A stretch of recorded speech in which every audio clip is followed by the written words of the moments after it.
Assalamualaikum warahmatullahi wabarakatuh. Selamat malam semuanya. Selamat berjumpa kembali dalam perkuliahan Teknik Pemisahan Kimia. Pada pertemuan hari ini kita akan membahas materi tentang kromatografi gas ya. Jadi kalau kita bicara sistem kromatografi itu kan di- dibedakan berdasarkan beberapa tipe ya, fase diam dan fase geraknya. Ada yang kalau berdasarkan fase diam itu ada yang penukar ion, adsorpsi, partisi, kemudian filtrasi, dan lain sebagainya. Nah, kalau berdasarkan fase geraknya, ada yang cair, kemudian ada yang eh, apa namanya itu, fluida superkritis ya, supercritical fluida kromatografi, dan ada kromatografi gas. Ya. Eh, yang paling umum sih biasanya selain kromatografi cair ya kromatografi gas ya, yang sering digunakan dalam pemisahan. Walaupun ada juga kromatografi yang menggunakan sistem fase geraknya itu fluida superkritis ya, tapi itu jarang jarang ada digunakan di lab-lab ya, terutama di negara Indonesia itu paling ya kromatografi cair HPLC dan kromatografi gas. Ya. Nah, ini adalah salah satu contoh alat kromatografi gas yang eh, didesain ya dengan berbagai perangkat instrumen yang cukup apa namanya itu canggih ya, dengan menggunakan sistem digitalisasi ya, computerized sehingga semua bisa dioperasikan secara otomatis. Nah, sebelumnya kita jelaskan terlebih dahulu ya. Apa sih sebetulnya yang dimaksud dengan kromatografi gas? Ya. Jadi kromatografi gas ini adalah teknik kromatografi yang digunakan untuk memisahkan atau menganalisis ya, memisahkan dan menganalisis ya senyawa volatil atau senyawa atsiri ya yang mudah menguap dalam fase gerak gas ya. Karena kenapa disebut kromatografi gas? Karena dia menggunakan fase geraknya adalah gas. Melalui fase diam berupa cairan atau padatan. Jadi sekali lagi, kromatografi gas adalah teknik kromatografi yang sering digunakan untuk memisahkan senyawa volatil dengan menggunakan fase gerak gas dan fase diamnya cair atau padatan. Sehingga ada dua jenis kromatografi gas ya, kromatografi gas cair dan kromatografi gas padat biasanya. Nah, bagaimana prinsip dari pemisahan kromatografi gas ini? Ya, prinsipnya adalah perbedaan kemampuan partisi analit, kemampuan suatu zat untuk terdistribusi di antara fase diam dan fase gerak. Maksudnya partisi di sini artinya lebih mudah terikat di fase gerak atau fase diam. Interaksi yang terjadi ini sangat dipengaruhi oleh perbedaan volatilitas dan polaritasnya. Ya, volatilitas dari analit maupun polaritasnya. Semakin dia volatil, semakin dia mudah menguap, maka semakin cepat dia terelusi. Ya, tapi senyawa yang kurang volatil, dia butuh suhu yang lebih tinggi untuk menguapkannya sehingga nanti butuh waktu retensi yang lebih lama untuk mengeluarkannya dari kolom ya untuk bisa terdeteksi di detektor. Nah, jadi perbedaan volatilitas dan polaritas itu menjadi kata kunci bagi pemisahan dengan kromatografi gas ya. Karena adanya perbedaan volatilitas dan polaritasnya sehingga terjadi perbedaan partisi analit ya, di antara fase diam dan fase gerak. Itulah prinsip dasar pemisahan dengan gizi kromatografi gas ya atau gas kromatografi. Nah, jadi tadi saya katakan dalam kromatografi gas itu ada dua tipe. Yang pertama ada yang disebut kromatografi gas padat. Itu kalau fase diamnya berupa zat padat. Yang kedua ada kromatografi gas cair, di mana fasa diamnya berupa zat cair, ya, maka disebut kromatografi gas cair. Tapi jangan bayangkan ya, dalam kromatografi gas ini fasa diamnya itu cairan yang mengalir seperti air, ya tidak. Jadi cairannya itu dia menempel di permukaan bagian dalam eh, kolomnya itu ya, atau solid support material, bagian padat dari eh, fasa diamnya itu, sorry, bagian padat dari kolomnya itu nanti mengikat fasa diam yang berupa cairan. Jadi dia tetap di situ, tinggal tidak mengalir gitu ya, walaupun bentuknya cairan. Itu yang disebut sebagai kromatografi cair. Nah, eh, seperti tadi saya katakan di awal ya, kromatografi itu terbagi menjadi dua kalau berdasarkan fase geraknya. Ada kromatografi gas, ada kromatografi cair. Gas kromatografi dan liquid kromatografi. Kalau kromatografi cair kan sudah kita jelaskan ya, ada kromatografi kolom, kromatografi kertas, ya, kromatografi lapis tipis, semua itu kan dalam bentuk cairan. Fase geraknya ya, maksudnya fase geraknya itu kan berupa eluennya itu berupa senyawa cair, cairan atau larutan yang kita kombinasikan dengan komposisi tertentu biasanya ya, Nah, sehingga disebut kromatografi cair. Nah, mekanismenya ada yang partisi, adsorpsi, permeasi atau filtrasi ya, yang tadi sudah kita praktikumkan ya, kromatografi filtrasi gel, dan ada juga kromatografi ion exchange ya, atau kromatografi penukar ion. Itu semua adalah kromatografi cair karena fase geraknya berupa cairan. Tapi ada juga yang fase geraknya itu gas, sehingga disebut kromatografi gas ya. Nah, kromatografi ada juga. Sekarang umumnya kalau kromatografi gas lebih banyak menggunakan stadium air ya, fluid ya. Nah, lalu bagaimana kriteria sampel atau cuplikan yang bisa dilakukan analisis dengan kromatografi gas? Ada beberapa syarat yang harus dipenuhi ya dalam pemisahan dengan kromatografi atau kromatografi gas. Yang pertama, syaratnya senyawa itu harus bersifat volatil. Itu mutlak, tidak bisa diganggu gugat ya. Dapat berubah menjadi fase gas atau uap. Karena kalau dia tidak volatil, ya susah untuk diuapkan, sehingga nanti tidak terbawa oleh fase geraknya. Tapi kalau senyawanya itu bisa direaksikan dengan senyawa lain, sehingga membentuk derivat yang lebih volatil, itu bisa juga dianalisis. Intinya kan senyawanya harus bersifat volatil atau mudah diuap. Kalaupun tidak mudah diuapkan, bisa direaksikan dengan senyawa lain agar lebih mudah diuap. Itu yang disebut teknik derivatisasi. Yang kedua, tidak terdekomposisi pada suhu pemanasan. Jadi, kalau kita panaskan pun senyawanya tidak rusak. Gitu ya. Selain dia volatil, dia harus termostabil. Itu kata kuncinya. Syarat sampel yang bisa dianalisis dengan kromatografi gas, dia harus volatil dan juga termostabil. Artinya stabil dengan pemanasan, tidak terdekomposisi, tidak rusak senyawanya pada saat diuapkan. Ya, itulah dua syarat mutlak yang harus dipenuhi ya kalau kita mau menganalisis dengan sampel dengan kromatografi.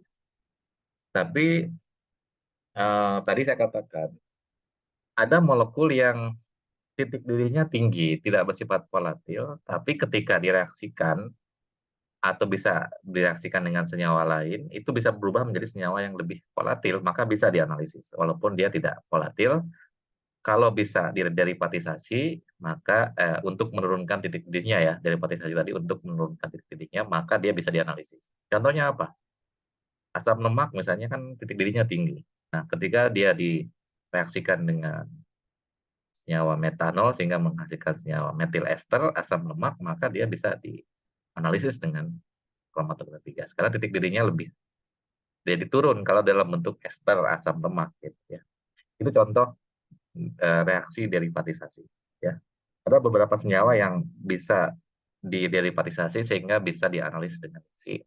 Tujuannya untuk menurunkan titik didih. Nah, karena tidak semua senyawa itu volatil dan termostabil, mungkin ada beberapa senyawa yang volatil, tapi ketika dipanaskan dia rusak. Kita tidak bisa, ya. Atau eh, termostabil, tapi tidak volatil, ya. Gimana menguapkannya kalau dia tidak volatil? Kalau bisa diderivatisasi, oke. Tapi kalau tidak bisa diderivatisasi, berarti tidak bisa dianalisis dengan gizi, ya. Misalnya seperti polimer, ya, kan dia harus di pirolisis dulu untuk bisa menghasilkan senyawa yang volatil. Oleh karena itu, maka senyawa yang dapat dianalisis dengan kromatografi gas itu biasanya tidak terlalu banyak, ya. Mungkin hanya 10-20% saja dari total senyawa bahan alam atau senyawa organik yang ada. Itu tidak semuanya bisa dianalisis dengan gizi, ya, tapi kan karena tadi kan syaratnya dia harus volatil dan. Nah, kemudian kita sekarang bahas ya kromatografi gas ini dari sisi komponen instrumentasinya atau sistem instrumentasinya sendiri terdiri dari beberapa kompartemen, ya, atau bagian-bagian yang merupakan komponen dari kromatografi gas ini. Apa saja itu? Yang pertama adalah adanya gas pembawa, ya, sebagai tempat menyimpan fase gerak. Carrier gas, ya. Gas ini tujuannya nanti untuk membawa sampel masuk ke dalam kolom, untuk mendorong masuknya sampel ke dalam. Biasanya ada beberapa tipe gas yang sering digunakan, ya, dalam kromatografi gas. Nanti kita akan lihat contohnya. Kemudian yang kedua, selain gas pembawa, ada yang disebut sebagai pengontrol aliran gas, ya. Di sini ada yang disebut flow regulator. Nah, flow regulator itu tujuannya adalah untuk mengatur atau mengontrol aliran fase geraknya, aliran gasnya. Ya, kita aja kan kalau lihat contohnya di rumah, ya, yang kalau kita menggunakan kompor gas gitu kan. Kompor gas itu kan ada pengatur aliran gasnya. Kapan dia dimatikan, kapan dinyalakan, kapan dikecilkan, kapan dibesarkan. Itu namanya flow regulator. Nah, di sini pun juga sama.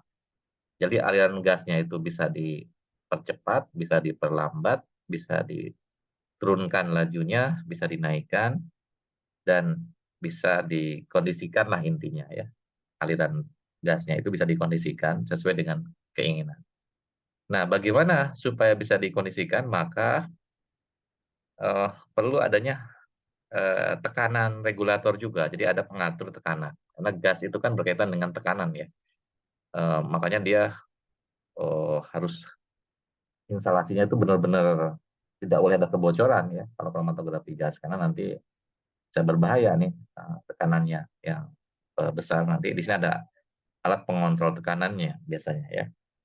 Berapa tekanan yang dibutuhkan, berapa yang harus diatur sedemikian rupa agar alirannya itu konstan, ya. Nah, jadi ada flow regulator, ada pressure regulator. Jadi ada dua pengaturan, pengaturan tekanan dan pengaturan aliran, ya. Kemudian yang ketiga, ada yang namanya sampel injector, yang mirip seperti HPLC, ya. Di situ tempat masuknya sampel pasti ada yang namanya injektor, ya, tempat memasukkan cuplikan atau tempat memasukkan zat senyawa yang akan kita analisis atau sampel yang akan kita analisis. Nah, sampel injektor itu biasanya ditempatkan di posisi antara apa regulator tadi dengan kolom, gitu ya. Dan disebut sebagai injection port, ya, tempat masuknya sampel tadi. Ini sampel nanti ketika diinjeksikan dia akan dibawa masuk ke dalam kolom oleh fase gerak. Fase geraknya tadi kan mengalir dari tabung ini dengan aliran tertentu, nanti dia mendorong sampel masuk ke dalam kolom. Nah, di dalam kolom ini akan terjadi proses pemisahan.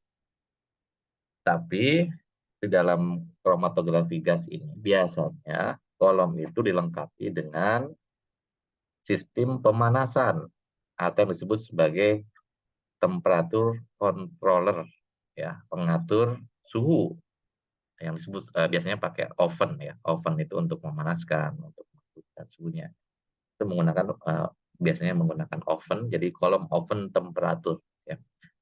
Eh, Tempat untuk pengaturan suhu pemanasan yang dibutuhkan dalam proses pemisahan. Jadi dalam kolom ini akan diatur, ya, selain aliran fase gerak diatur juga temperatur yang akan digunakan untuk menguapkan sampel atau untuk mengalirkan sampel itu kan tergantung nanti titik didihnya senyawa masing-masing, ya. Jadi suhunya bisa dinaikkan, diturunkan, dan seterusnya. Nah, tentunya sebelum masuk ke dalam kolom juga sampel di sini juga harus diubah menjadi gas, ya. Nanti dalam injection pot ini juga dilengkapi dengan sistem pemanas, ya, untuk mengubah sampel cair menjadi gas. Atau kalau yang sudah dalam tugas tinggal langsung masuk ke dalam kolom.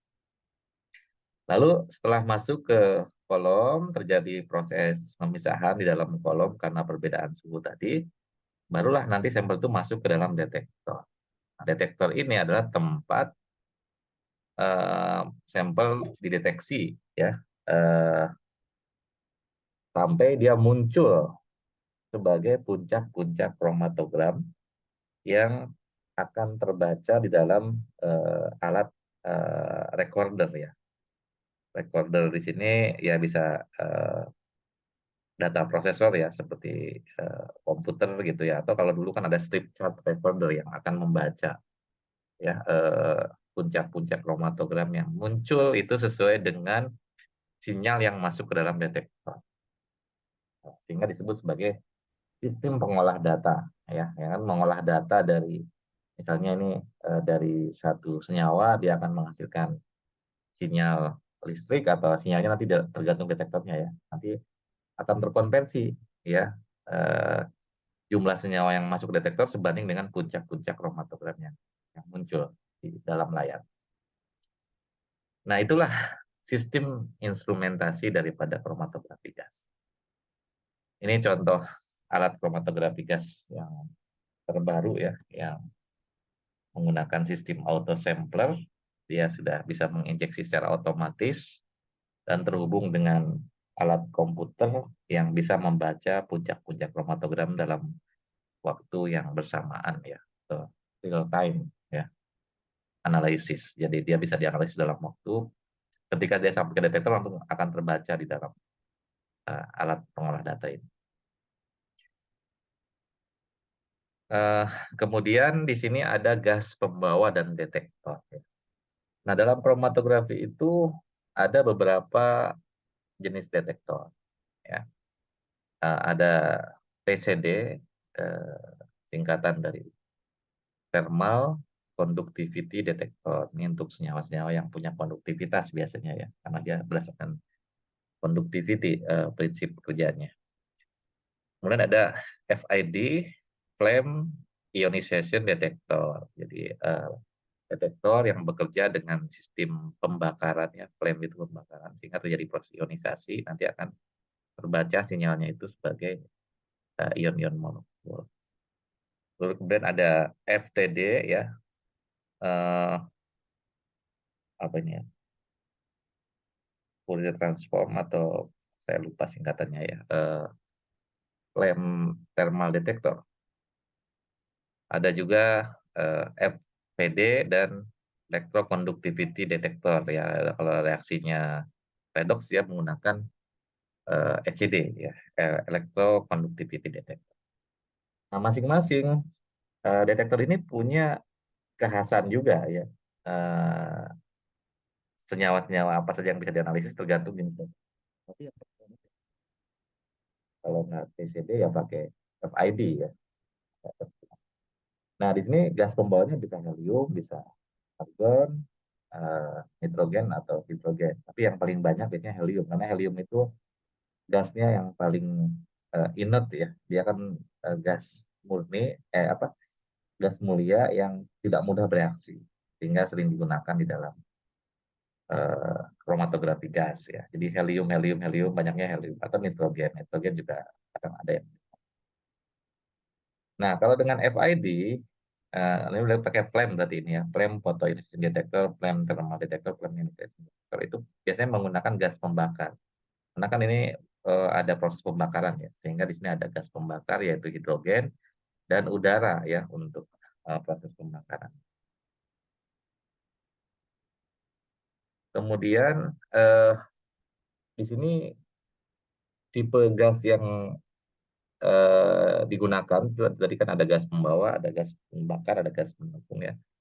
Masing-masing itu tekanannya eh, ada perbedaan juga ya. Jadi minimal gas yang dibutuhkan tuh berapa gitu ya. Kalau untuk gas pembawa 7 kg per cm kubik cm persegi ya, atau bisa juga lebih tinggi.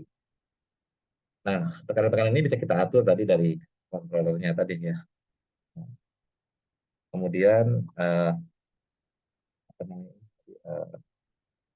jadi gas pembawa ini biasanya berupa gas yang inert ya, atau tidak bereaksi dengan sampel maupun dengan fase diamnya. Karena kalau bereaksi nanti jadi nggak akurat ya pengukuran. Jadi dia harus inert. Ya, contohnya helium, argon, atau nitrogen. Nah, syarat gas untuk berfungsi sebagai fase gerak selain dia bersifat inert, ya, inert itu artinya tidak bereaksi, lembab. Jadi dia hanya berfungsi untuk mendorong senyawa saja, tidak boleh bereaksi dengan sampelnya. Tidak boleh juga bereaksi dengan fase diam. Di sini ada beberapa syarat ya gas yang bisa digunakan sebagai fase gerak dalam kromatografi gas. Yang pertama dia adalah inert, kemudian yang kedua koefisien difusinya harus rendah ya, karena kalau koefisien difusinya tinggi nanti dia akan mempengaruhi profil pemisahannya jadi tidak bagus gitu ya. Kemudian kemurniannya harus tinggi ya, harus tidak boleh mengandung senyawa pengotor ya. Ya kalau bisa 99,99% ya itu. Tapi biasanya kalau gas itu semakin murni, harga semakin mahal. Dan jadi mudah didapat dan murah ini relatif juga ya. Kalau murah biasanya ya gasnya nggak terlalu bagus juga ya. Tapi standarnya kalau untuk isi ada ukurannya ya. Isi atau GCMS itu ya gasnya minimal 99,5% misalnya heliumnya. Nah, itu baru bisa digunakan. Kemudian yang kelima, cocok dengan detektor yang dipakai. Ya memang semua fase gerak ya harus sesuai gitu kan dengan detektornya. Kalau nggak sesuai ya nggak bisa digunakan. Jadi, tadi ini contoh mekanisme kerjanya ya, tadi ada carrier gas masuk dalam kolom melalui controller, nanti di sini sampel dimasukkan, diatur suhunya pakai termostatik oven, kemudian nanti kolom akan memisahkan sampel tadi masuk ke dalam detektor. Nah, kemudian selain fase gerak di sini kita perlu memperhatikan ya dalam kromatografi gas itu ada yang namanya sistem injeksi sampel ya. Eh, Hampir semuanya sekarang sistem injeksinya sudah dilakukan secara otomatis ya, atau menggunakan sistem auto sampler. Jadi di sini ada dua mode yang sering digunakan ya untuk injektor kromatografi gas. Yang pertama ada mode split, yang kedua ada mode splitless. Ya. Bedanya apa? Kalau dia menggunakan mode split, berarti sampel itu di split, dikurangi gitu ya. Misalnya kalau kita split 100 kali, berarti hanya 1/100-nya yang masuk dalam kolom. Ya. 99%-nya itu dikeluarkan melalui split outlet. Tujuannya apa? Kita menggunakan split ini. Ya kalau sampelnya terlalu pekat, bisa kita encerkan ya dengan proses split ini. Jadi maksudnya tidak semua sampel itu dimasukkan ke dalam kolom, tapi di split sebagian dikeluarkan melalui split outlet ini. Nah, ini bisa kita atur splitnya mau 1/10, 1/100, 1/200 ya, tergantung kebutuhan ya, kalau kita menggunakan mode split. Yang kedua, ada juga mode splitless. Kalau splitless ini berarti kan tidak di-split artinya, berarti semuanya masuk ke dalam kolom. Ini kalau, sampelnya terlalu kecil, terlalu sedikit ya tidak perlu menggunakan mode split, langsung saja injeksi ke dalam kolom. Itu yang namanya mode splitless ya. Nah, di dalam injektor ini sendiri ada yang namanya ruang pemanasan. Ya, ruang pemanasan ini maksudnya tempat diuapkannya sampel. Kalau tadi kan sampelnya dalam bentuk cairan, dia sebelum masuk ke dalam kolom dia harus diuapkan, harus diubah menjadi gas ya. Maka di sini ada yang namanya heat metal block ya. Heat metal block ini eh, pemanas logam yang bisa digunakan untuk memanaskan injektornya. Jadi nanti ada suhu injektor yang digunakan sesuai dengan jenis sampel yang akan dianalisis ya. Kalau sampelnya tadi misalnya minyak atsiri ya kita panaskan pastikan pada saat kita masukkan ke dalam injektor ini suhu injektor itu sudah mencapai suhu tertinggi dari zat yang ada di dalam sampel ya, sehingga semuanya berubah menjadi uap ya. Nah, kemudian di sini juga ada yang namanya glass liner ya. Gas liner itu ya tempat masuknya sampel ini, gas liner ya. Dia berupa kayak tabung kaca kapiler tapi dia tahan panas ya tabung kacanya. Kemudian di sini ada rubber septum ini dari karet biasanya ya, rubber septum, rubber kan karet. Septum itu tempat masuknya sampel, jadi dia diinjeksikan menggunakan karet. Nah, pada saat dia tarik lagi nih karetnya menutup. Jadi sebagai penutup agar sampel yang sudah masuk berubah jadi uap itu tidak keluar lagi ya, tapi didorong masuk ke dalam kolom ini supaya mengurangi zat yang keluar bocor gitu ya, supaya semuanya tidak tidak tidak hilang selama proses penginjeksiannya. Jadi digunakan rubber septum. Kemudian setelah itu nanti masuk ke ruangan ya melalui 3 rute. Tadi di sini kan ada tempat masuknya gas ya, gas aliran fase geraknya. Nanti sampel masuk ke sini. Nah, setelah ini nanti dia akan dipanaskan di sini preparation chamber ya dengan proses heat metal block ini sehingga dia berubah menjadi uap. Nanti setelah berubah menjadi gas, uap gas, nanti baru dia masuk ke dalam kolom. Jadi prosesnya adalah sampel diuapkan, itu akan membentuk campuran gas. Maksudnya campuran dengan gas pembawa ya, karena dia sudah berubah jadi gas. Nah, sebagian ini nanti akan melewati kolom, tapi ada juga yang keluar melalui auto split tadi, kalau kita menggunakan mode split ya tadi. Kalau kita menggunakan mode splitless, berarti ini tertutup, nanti dia masuk semua ke dalam kolom. Ya. Nah, kemudian rute ketiga adalah untuk pembersihan septum ya, supaya komponen septum pengotor yang ada di dalam ini hasil sisa-sisa injection ini bisa keluar ya, bisa keluar tidak masuk ke dalam kolom. Ya untuk pembilasan lah biasanya digunakan. Nah, sistem pemasukan cuplikan di sini tadi ada yang bisa dalam bentuk liquid ya. Liquid itu berarti cairan ya, jadi sampelnya dalam bentuk cairan. Biasanya ini yang sering digunakan. Ya. Most commonly used ya, teknik. Dan di sini ada 2 tipe ya. Sistem injeksinya ada yang manual, ada yang otomatis. Tapi sekarang jarang sih yang manual ya. Kebanyakan ya otomatis kalau yang kualitas. Kalau dulu ada yang masih manual injeksinya ya. Kemudian teknik yang lain adalah ya menggunakan sampling pump atau yang headspace ya. Headspace ini kalau sampelnya berupa gas gitu ya. Kemudian bisa juga purge and trap ya kalau sampelnya mengandung air gitu ya. Atau menggunakan SPME ya untuk senyawa-senyawa yang tidak stabil ya, yang mudah menguap. Biasanya diikat dulu ya pakai solid phase micro extraction ya. Jadi di situ ada material adsorber yang bisa digunakan untuk mengikat sampel yang tadinya bersifat wafer itu mudah menguap ya, nanti dipanaskan kemudian nanti masuk ke kolom SPM.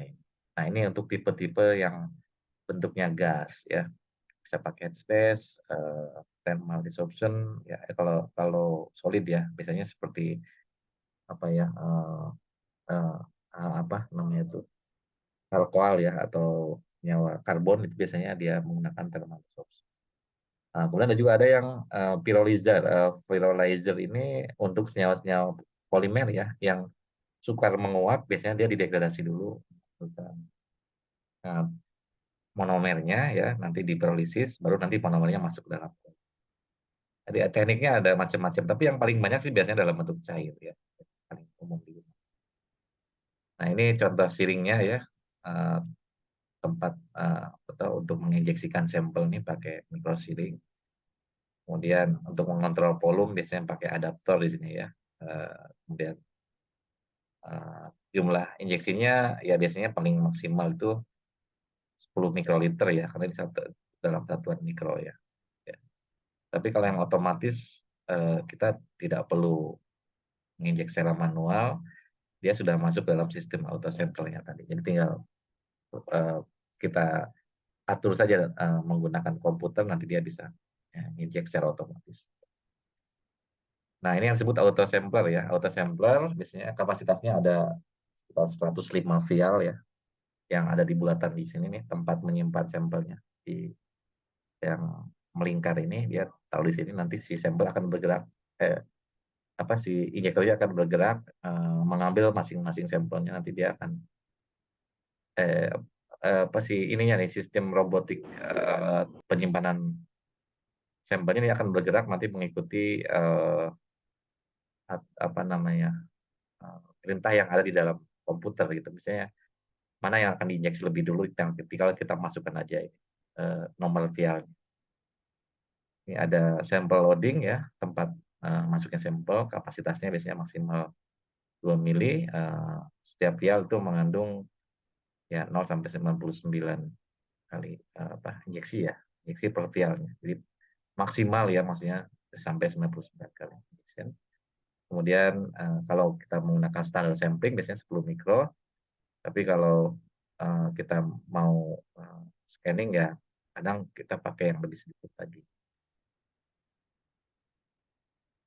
Ya, ini contoh sistem auto sampler ya yang bisa digunakan secara otomatis. Kemudian tadi saya katakan dalam sistem injeksi itu ada yang namanya rubber septum ya. Dia harus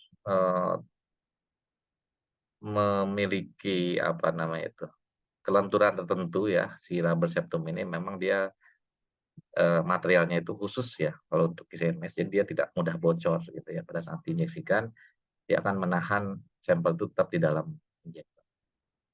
Nah, untuk mendapatkan pemisahan yang optimum ya, optimum volume efisiensi ya, sampel yang dimasukkan itu jangan terlalu besar, volumenya jangan terlalu banyak. Jadi kalau perlu ya dikurangi kira-kira aja 1 mikro sampai 5 mikro cukup lah misalnya. Nah, kalau kita injeksi sampel dalam jumlah banyak, itu bisa menyebabkan eh, band broadening ya, atau loss of resolution. Jadi resolusinya bisa hilang atau pemisahannya tidak optimal gitu. Jadi nanti akan terjadi penumpukan pita-pita, puncak-puncak senyawanya itu tidak terpisahkan. Itu yang disebut band broadening. Kemudian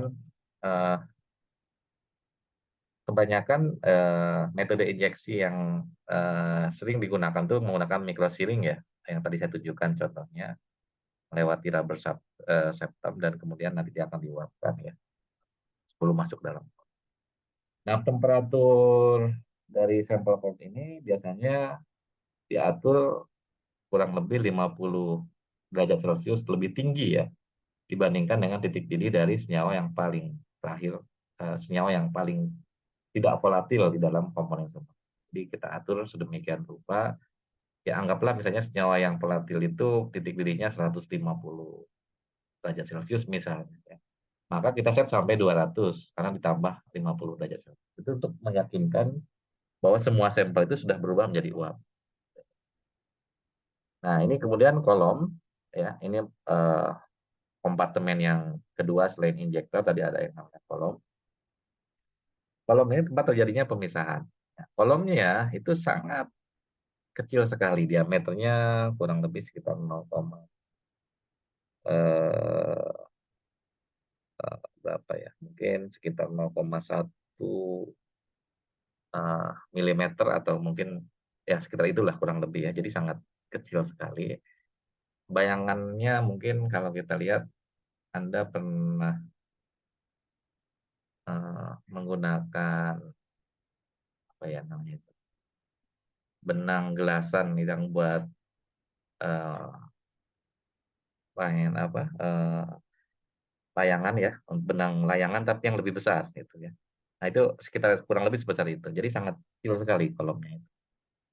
Diameternya sangat kecil. Jadi bisa digulung ya seperti benang ini. Makanya ini panjangnya kita ada yang sampai 25 cm, ada yang sampai 101 meter gitu ya. Jadi dia agak panjang.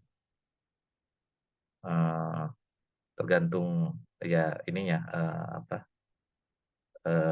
matrik pasadiamnya ya. Jadi di situ kolom itu biasanya di packing ya dengan ukuran tertentu ya, eh, di mana nanti setiap apa senyawa itu akan masuk ke dalam kolom ini. Semakin panjang kolom kan semakin bagus ya, nilai HETP-nya akan semakin rendah gitu ya.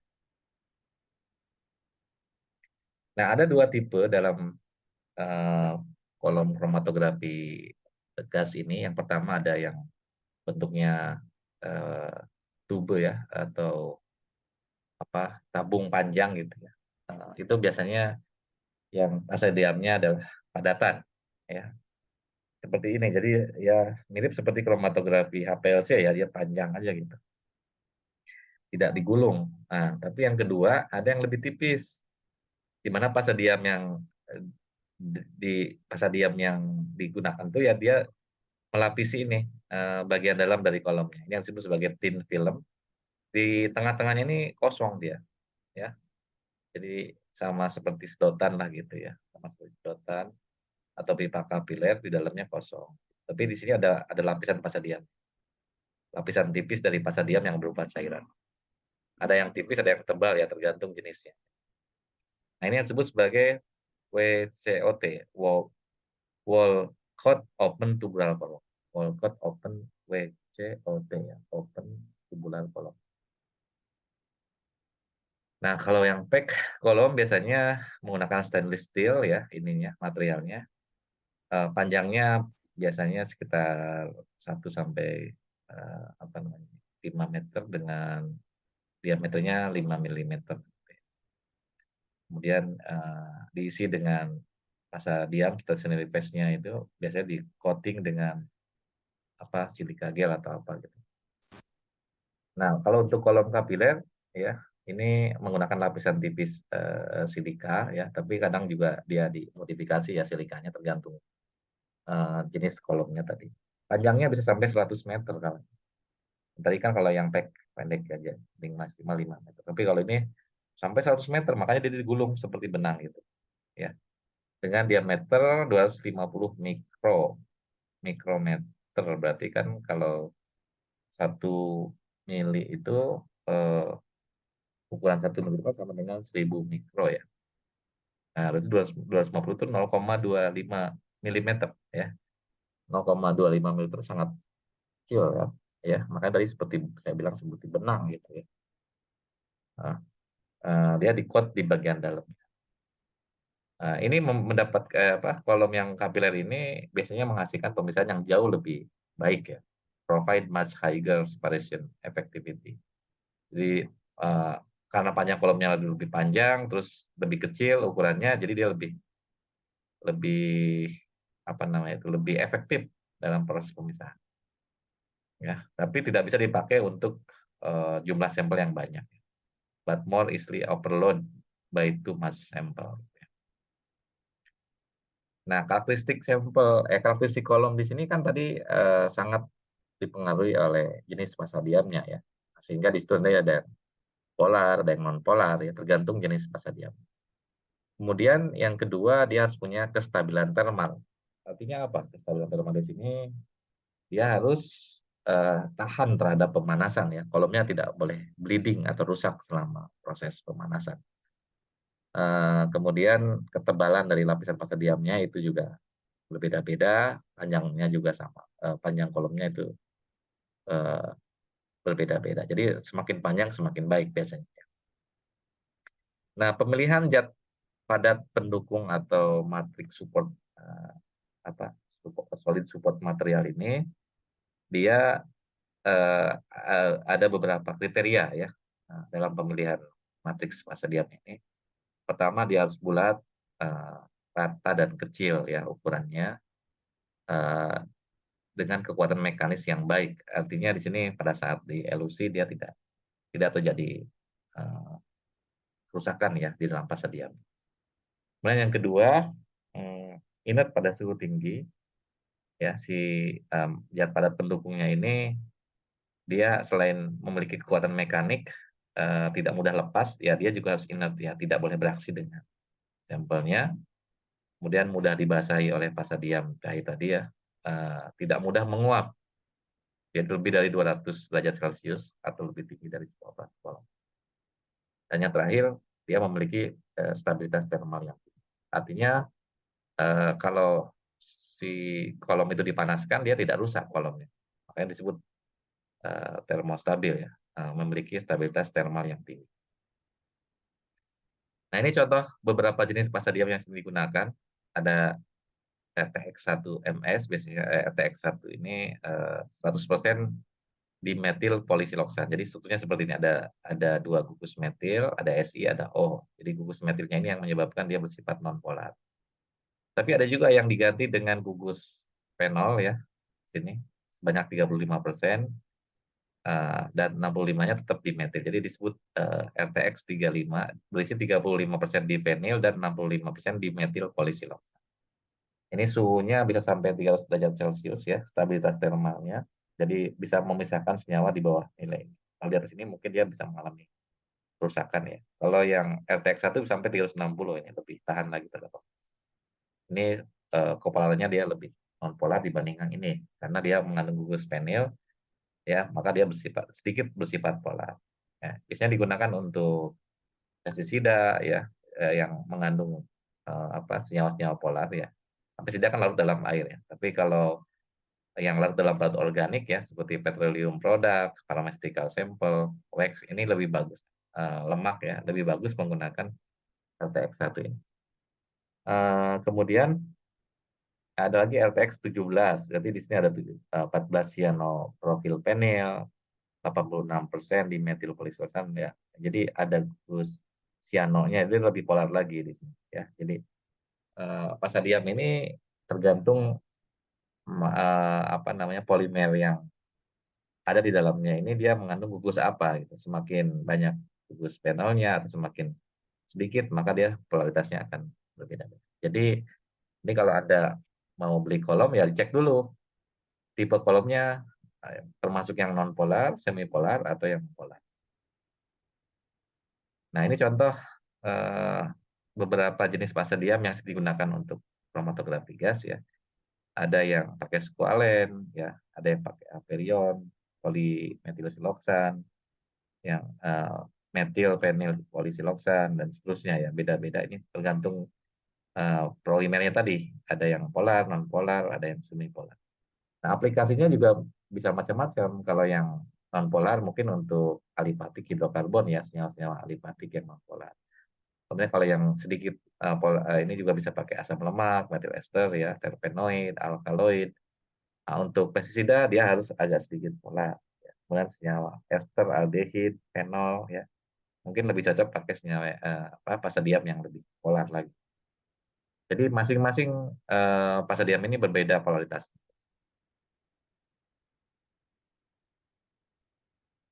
Oke, jadi untuk pasadium tadi, kita berikan contohnya ya ada beberapa tipe ya contoh pasadiumnya. Sampai sini mungkin ada yang mau bertanya, kalau ada yang kurang jelas silakan ditanyakan.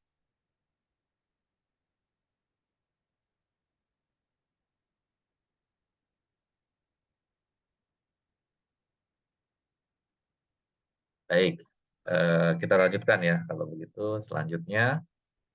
Nah, tadi dalam kolom itu ada yang namanya pengaturan suhu ya, menggunakan oven tadi. Kenapa sih kita harus mengatur suhu kolom? Kan pemisahan itu sangat dipengaruhi oleh volatilitas. Selain polaritas dipengaruhi juga oleh volatilitas.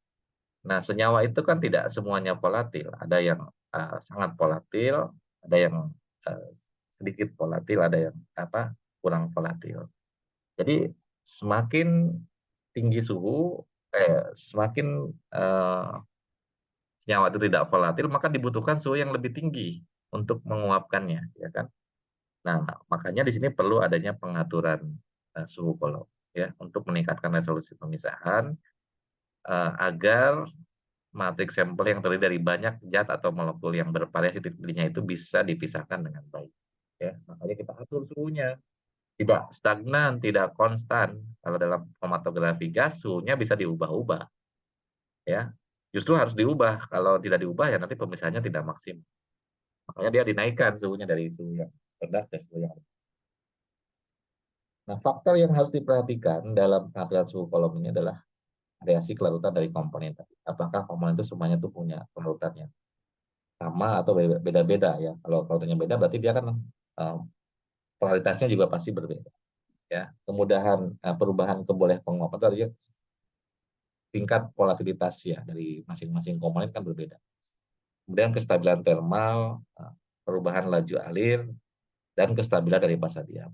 Ini sangat mempengaruhi pengaturan suhu kolomnya. Tadi kalau fasa diamnya itu stabilitasnya sampai 360, ya mungkin bisa kita ikat sampai 300. Tapi kalau kestabilan thermal dari fasa diamnya hanya sampai 300, ya jangan dipaksakan melebihi 300 Celsius, nanti bisa rusak kolomnya. Jadi itu berkaitan dengan pengaturan suhu. Nah, untuk mengetahui informasi tentang eh, kondisi analitik yang dibutuhkan, ya, apakah kolom yang saya gunakan ini memiliki kesesuaian ya, spesifikasinya itu sesuai dengan keperluan analisis, maka biasanya kita sering mencari referensi sumber pustaka untuk mendapatkan informasi tentang jenis senyawa apa yang cocok untuk kolom ini. Kita bisa menggunakan katalog. Katalog dari kolom itu dia akan memberikan informasi senyawa apa saja yang bisa dipisahkan oleh kolom tersebut. Berikut kondisi pemisahannya, kondisi analitiknya. Misalnya sampel ini bagusnya pakai kolom apa ya? Oh, kolomnya nih ada CPP20 misalnya. Kan? Dengan diameternya segini gitu ya, panjangnya 25 meter. Instrumennya gizi, ini kan jenis jenis alatnya ya. Kemudian eh, kolom temperaturnya berapa, suhu pengaturan di kolomnya 210, suhu injektornya 230, kemudian detektornya ini pakai FIG, gas pembawanya adalah helium ya dengan laju alir 0,5 ml per menit pada suhu 210 derajat Celcius. Kita gunakan injection modenya adalah split ya, 1/100, berarti hanya 1/100 per 100 kalinya saja yang masuk dalam kolom itu, atau 1%-nya saja yang masuk dalam kolom. Tekanannya 110 kilo. Nah, ini hasil pemisahannya bisa kita lihat ya. Ini contoh ya, contoh dari pemisahan senyawa dengan kondisi yang tadi saya sebutkan. Tapi senyawanya apa ya? Kita bisa lihat di katalognya senyawa yang akan dipisahkan itu termasuk senyawa. Tadi detektor ada macam-macam ya dalam kromatografi gas itu ada thermal conductivity, itu bisa digunakan untuk semua senyawa ya, ya kecuali gas pembawa ya dia tidak akan terdeteksi ya. Yang penting kan dia punya konduktivitas thermal ya, artinya bisa diubah menjadi senyawa yang bermuatan gitu ya, dengan pemanasan gitu ya. Memiliki konduktivitas ya, tidak harus bermuatan tapi dia memiliki konduktivitas. Nah, ini limit deteksinya bisa sampai 10 ppb ya, lebih sensitif ya thermal conductivity dibandingkan dengan FID. Kalau FID dia harus senyawa organik ya, harusnya ada proses ionisasi menggunakan flame. Limit deteksinya juga tidak terlalu ini ya, 0,1 ppm saja gitu ya. Nah, kemudian, eee, ada juga ECD ya, electrochemical electroconductivity detector ya, ini untuk senyawa halogen, senyawa-senyawa, apa namanya itu, pestisida ya, banyak mengandung organoklor ya, bisa kita gunakan ini. Tingkat deteksinya sampai pikogram ya, 0,1 ppb. Kemudian FTD, flame, thermal detector ya, ini untuk senyawa-senyawa nitrogen atau fosfor. Kemudian, flame, photoionization detector untuk senyawa sulfur. Jadi, bisa beda-beda lah untuk setiap detektor ini, karena dia punya kemampuan mendeteksi yang tergantung dari, tipe apa namanya, deteksinya tadi. Nah ini, contoh-contoh senyawa yang bisa dideteksi menggunakan masing-masing detektor. Tapi detektor itu tidak semuanya dirangkai dalam satu alat ya, mungkin kalau udah ada pakai FID, kalau mau ganti TCD ya dia harus ganti detektor secara keseluruhan. Ya biasanya jarang sih ya, kalau udah pakai FID ya udah FID aja gitu, ini untuk semua organik. Karena ini detektornya ya alatnya cukup mahal juga gitu ya, tidak bisa satu, alat gizi itu berbagai macam detektor gitu ya, paling hanya salah satu aja yang dipakai. Nah, ini contoh thermal conductivity detector, prinsip kerjanya berdasarkan daripada konduktivitas thermal ya, pada apa, fase gerak dengan adanya senyawa organik. Di sini ada kabel platina, kemudian dipanaskan, ya diberikan arus listrik, nanti dia akan menghasilkan keseimbangan. Kemudian nanti, di situ akan terjadi proses apa namanya, eee, pemindahan, energi ya, eee, dengan adanya konduktivitas thermal daripada gas pembawa tadi ya, dari gas, eluen apa, eluen yang tadi akan memberikan, eee, ini kan dari masuknya ya, ke dalam konduktivitas nanti. Nah, berarti nanti konduktivitas ini akan mengukur berapa banyak sampel yang masuk ke sini kan, tergantung dari nanti, senyawa gas yang membawanya, ya. Teknik ini termasuk yang, sangat sensitif ya, untuk mendeteksi sampel, eee, tapi, dia harus apa, sampelnya harus sama gitu ya, kalau tidak sama non uniform itu artinya berarti masih berupa campuran banyak banyak campuran ya kurang kurang bagus juga. Jadi untuk senyawa-senyawa yang sudah dipastikan dia memiliki kemurnian tertentu bisa pakai deteksi. Senyawa-senyawa yang tidak terlalu kompleks lah ya. Kemudian ada TCD ini prinsip kerja dia menggunakan sistem, eee, konduktivitas thermal juga tadi ya, jadi eee, yang memiliki perbedaan panas penguapan dengan gas pembawa ya. Konduktivitas thermal itu dipengaruhi oleh nilai entalpi ya, panas penguapan. Jadi nanti akan terhitung di sini ya. Dan, flame ionization detector tadi kalau kita menggunakan proses apa, deteksi menggunakan sistem apa, pembakaran ya, pakai, flame ya tadi. Jadi kalau kita mau ganti, konduktivitas termalnya itu menggunakan, sistem flame ya, maka di sini akan terjadi proses ionisasi. Ionisasinya ini akan dideteksi oleh, alat, ionization detector-nya. Ini gambarannya, jadi di sini nanti ada gas yang masuk ya dari kolom. Di sini ada gas pembakarnya yaitu hidrogen. Lalu di sini ada aliran udara ya. Terjadi proses pembakaran ya, anoda dengan katoda. Nanti hasil pembakarannya akan terionisasi karena adanya eh, apa katoda ini akan menarik elektron dari si sampel tadi ketika dia dibakar dalam bentuk uap gas gitu ya. Nanti dia akan berubah menjadi ion. Lalu nanti akan dibaca ke alatnya.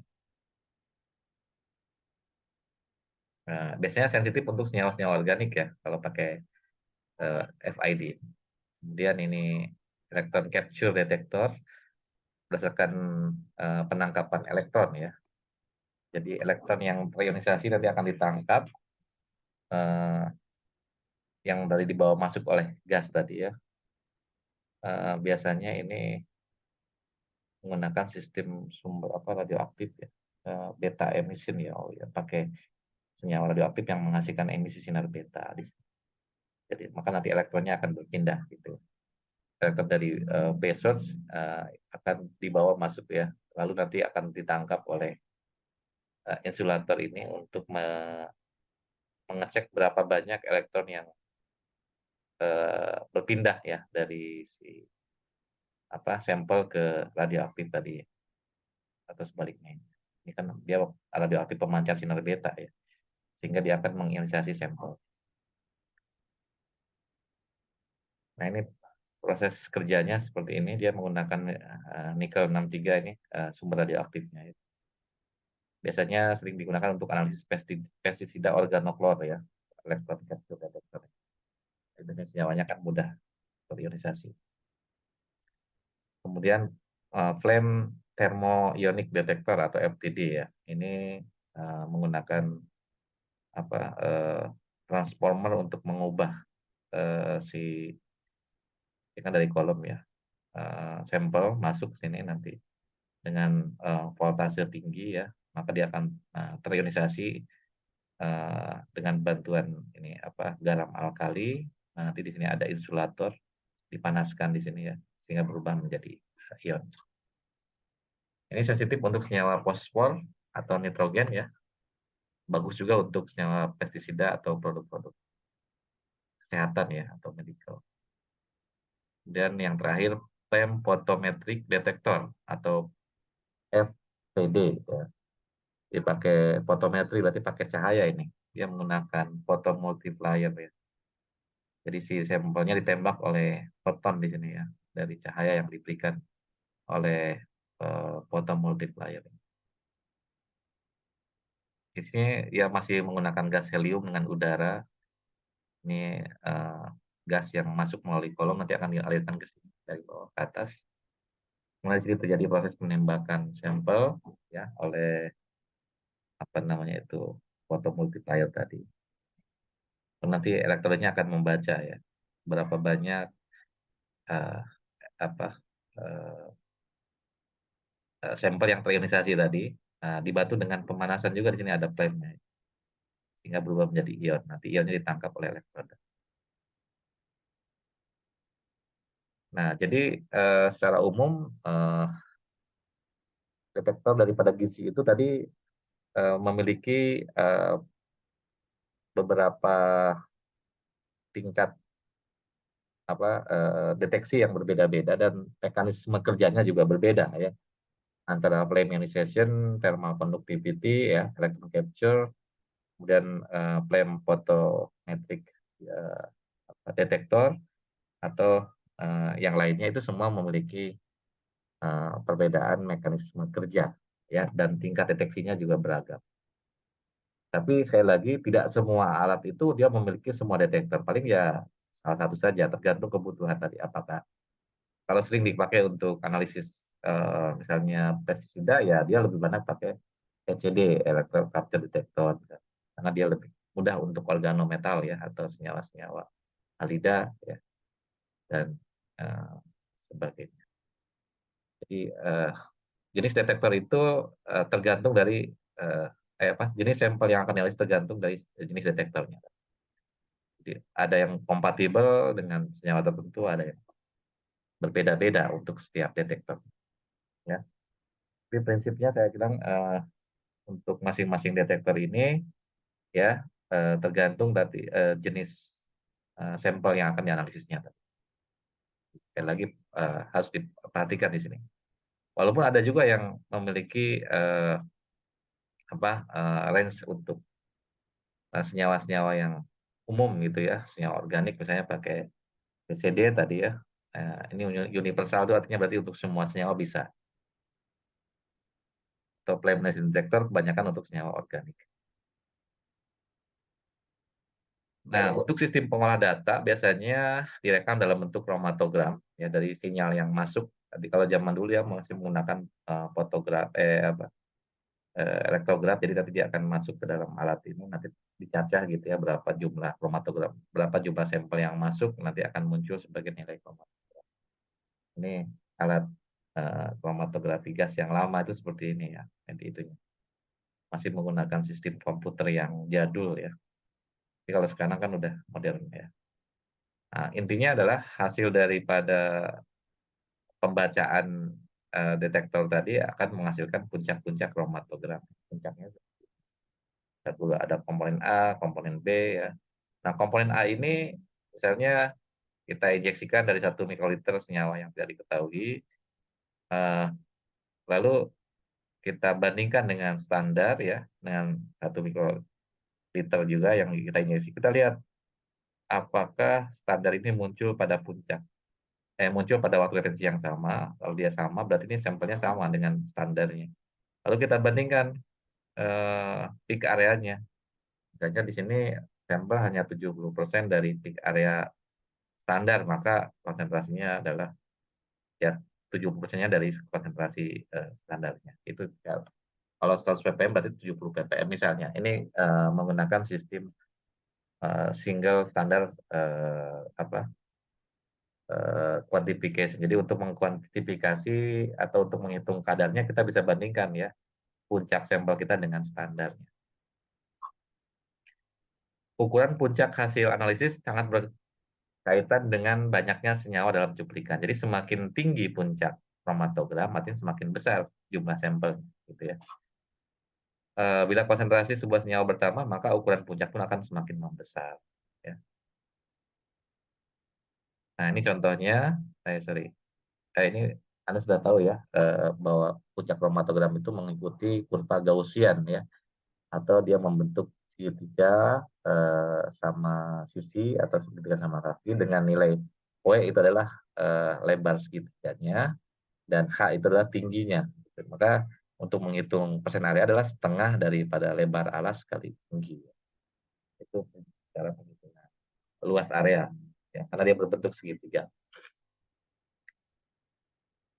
Nah, ini contoh misalnya pemisahan, senyawa organofluor pestisida ya, menggunakan, kromatografi gas, kolomnya Db5 tadi ya, ada 5% methyl, kemudian carrier-nya adalah helium, gas pembawanya ya, menggunakan gas helium, kemudian, eee, laju alirnya 35 cm per second, kemudian kolom ovennya 140 derajat Celcius selama 2 menit, lalu dinaikkan dari 140 ke 240 selama 10 menit, dari 240 naikkan lagi ke 285 dengan, waktu sekian menit.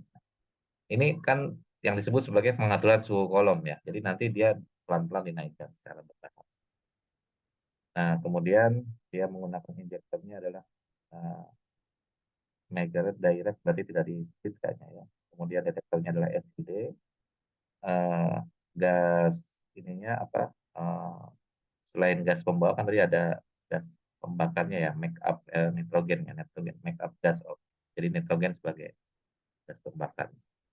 Nah, ini puncak-puncak yang terdeteksi dalam alat ini nanti kita bandingkan dengan standarnya. Ini misalnya standarnya ya, satu ada triokulin, apa ini, fosfoklor ya, THC, diedrin ya, endrin, DDT, ini kan semua nama-nama pestisida ya. Jadi nanti kita lihat puncaknya dia muncul di mana gitu. Kalau kita bandingkan dengan standar. Contoh yang lain analisis senyawa glikol ya, pelarut ini. Pelarut itu kan ada etilen glikol, kayak kemarin kan kasus obat batuk yang ternyata banyak mengandung apa di etilen glikol ya, itu kan berbahaya, bisa dianalisis dengan gizi ini. Pelarut di etilen glikolnya. Jadi bisa diinjeksi ke dalam alat kromatografi gas ya, tapi dibandingkan nanti dengan standar. Ini kondisi analisisnya juga eh, beda-beda ya, terutama dalam pengaturan suhu dalam kolomnya. Ini yang perlu diperhatikan. Nah, kolomnya juga tadi menggunakan DB1 ya kalau untuk glikol. Kemudian ini ada DB210, ini untuk pemisahan senyawa organofluor juga ya, tadi sama. Ini biasanya senyawa-senyawa yang terdapat dalam pestisida juga ya. Kemudian minyak atsiri ya, tentunya senyawa-senyawa apa namanya itu eh, terpenoid ya, dalam flavor atau fragrance ya, pewangi, apa namanya, flavor untuk makanan atau apa ya. Nah, karena ada minyak cengkeh, ada minyak kenanga, minyak apalagi gitu ya, bisa dianalisis menggunakan gizi. Terutama untuk senyawa-senyawa terpenoidnya. Ini ada linalol, terpenol ya, geraniol, oktanol, terpinal dan seterusnya. Termasuk juga mungkin eugenol bisa dianalisis. Aplikasi lainnya misalnya untuk analisis klinis ya, seperti di bidang farmasi ya, kedokteran, forensik ya. Eh, Forensik biasanya untuk mendeteksi eh, apa namanya itu, pelaku, bukan pelaku, eh, eh, tersangka yang mungkin menggunakan obat-obat terlarang ya, seperti narkotika dan sabu-sabu. Itu nanti si eh, sampel urinnya itu bisa dianalisis ya, apakah ada residu daripada sabu-sabu tadi, maka kalau dia positif mengkonsumsi akan kelihatan dengan menggunakan pengujian gizi. Untuk analisis obat-obatan ya, kemudian customer good.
Oke, kita lanjutkan lagi ya. Maaf tadi saya ada gangguan sebentar. Jadi di sini aplikasi dari kromatografi gas itu banyak sekali ya, baik di bidang kimia analitik ya, untuk analisis klinis ya, farmaseutik, forensik, kemudian eh, customer good itu contohnya seperti flavor ya, flavor untuk makanan, minuman, spices itu ya sama seperti bumbu-bumbu masak ya, fragrance, kan banyak mengandung senyawa-senyawa aromatik ya, yang eh, menimbulkan aroma-aroma tertentu, itu kan berarti ya mengandung senyawa-senyawa volatil ya, yang menggunakan headspace ya. Kemudian petroleum industri contohnya untuk pelarut gasolin ya, diesel, minyak apa eh, biodiesel gitu ya, oil, kemudian petroleum, senyawa-senyawa aditif dalam bahan bakar ya. Kemudian untuk analisis kuantitatif bisa juga untuk penghitungan kadar obat ya, atau apalah yang memang bisa dianalisis dengan menggunakan kromatografi gas. Ini banyak senyawa yang intinya adalah dia harus bersifat volatil dan termostabil ya. Kebanyakan senyawa yang bisa dianalisis itu yang memiliki volatilitas tertentu ya. Nah, terakhir saya minta eh, nanti ada tugas kelompok yang berkaitan dengan eh, aplikasi dari kromatografi gas ya. Jadi Anda diminta untuk membuat PPT dan makalah ya terkait dengan prinsip dasar, sistem instrumentasi, dan aplikasi kromatografi gas. Nah, sumbernya dari jurnal atau artikel ilmiah yang berkaitan dengan pengujian kromatografi gas. Ya, kalau untuk sistem instrumentasi, prinsip mungkin bisa dilihat dari textbook dan sumber-sumber yang lain. Untuk waktu presentasinya nanti setelah materi elektroforesis selesai ya, jadi kita gabung nanti di 2 minggu terakhir. Baik, sampai sini ada yang mau ditanyakan terkait dengan materi yang saya sampaikan tadi, atau sudah cukup jelas untuk tugasnya ya?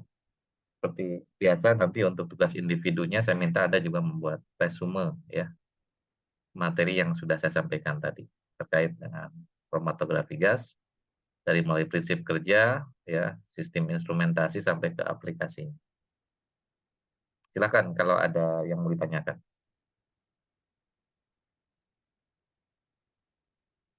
Halo, masih ada ini mahasiswanya? Masih, Pak. Kok pada sepi aja nih? Kalau tidak ada.